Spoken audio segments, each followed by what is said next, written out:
Hi there, it's Rachel Gregg here, and today I want to share with you a series of cards that I'm creating here using a neutral colour palette. More often than not, you'll see cards that are created, or birthday cards created in, bright colours, and which is fabulous, but it's sometimes nice to create something that's a little bit more neutral and can be used for anyone.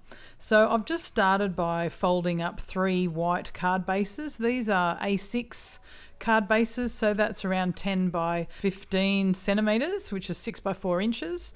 And I'm now just adding some washi tape. This is washi tape from All and Create, and I really love these tapes. They're a really cool grungy kind of feel to them, and again they're just black and whites, and this one here that I'm putting on now has a little bit of teal color into it. It looks good for the neutral colors that I'm doing on these cards.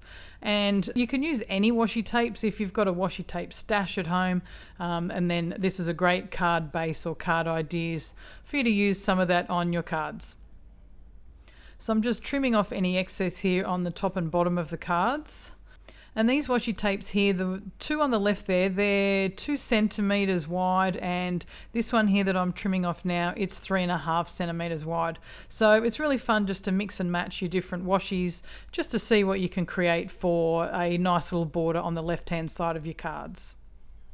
And what I'm doing now is I've trimmed down some craft cardstock.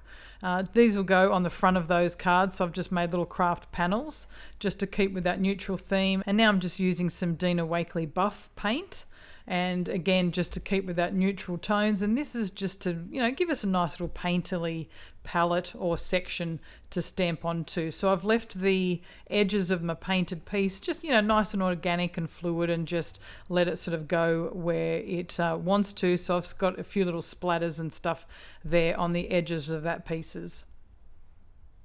Now what I'm doing is just inking up the Cupcake Eclectic stamp, and I'm just using the Archival Jet Black ink because it's a really good ink pad to use over the top of paint.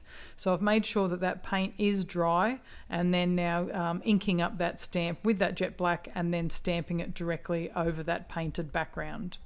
And I did just test it first just on a scrap piece of paper. Sometimes if I haven't used the stamp in a while, I'll just test it on a scrap piece of paper just to make sure that I am putting on enough ink and that I'm just getting a good impression. And then I can use that image again later for another project.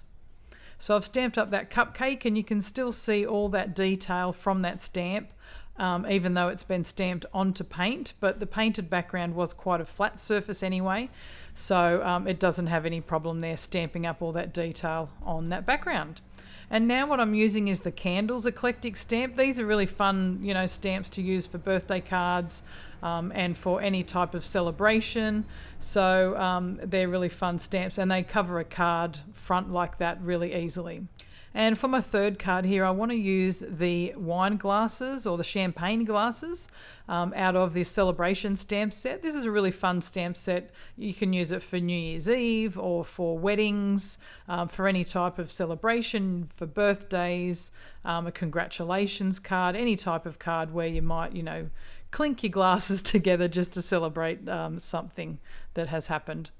And now to continue on with that celebration theme, I'm using the Celebrate Sentiment stamp.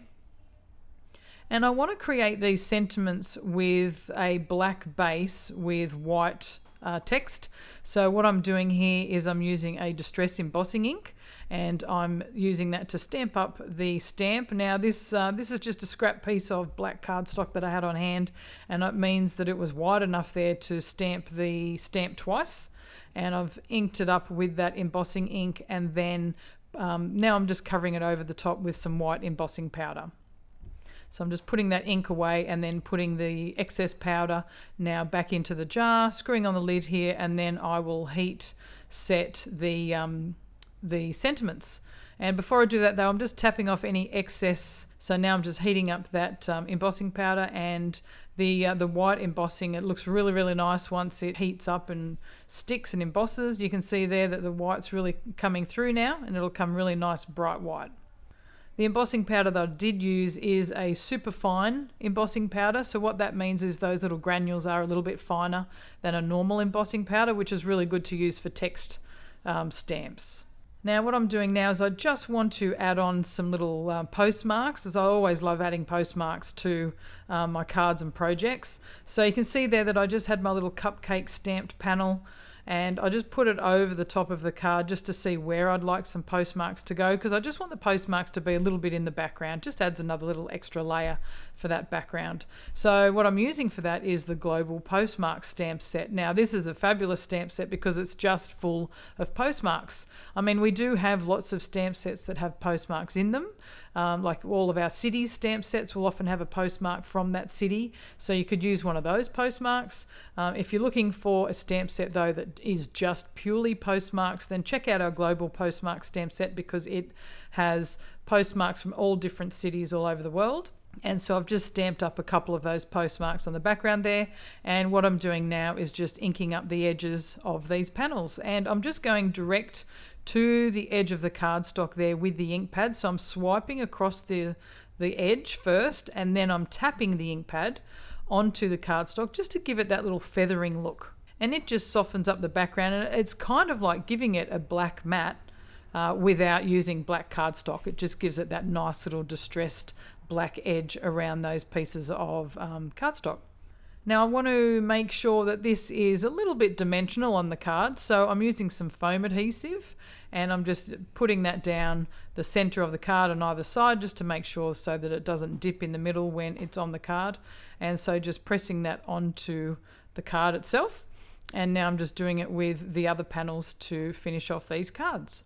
So I've finished putting on my 3 panels, and now I want to start sticking on the sentiments. So the sentiment stamp did come as a full strip, and you saw there where I put my 2 stamps side by side on that cardstock. But what I've done now is I don't want to keep it as a strip, I just want to use little individual sentiments from that bit.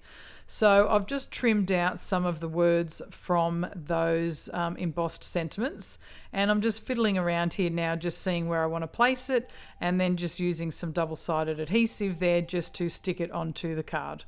And I think reversing that sentiment out, like making a black background with white text, just gives it that extra little pop on your card. And it brings out the black in the washi tapes as well, and really contrasts against the white card base.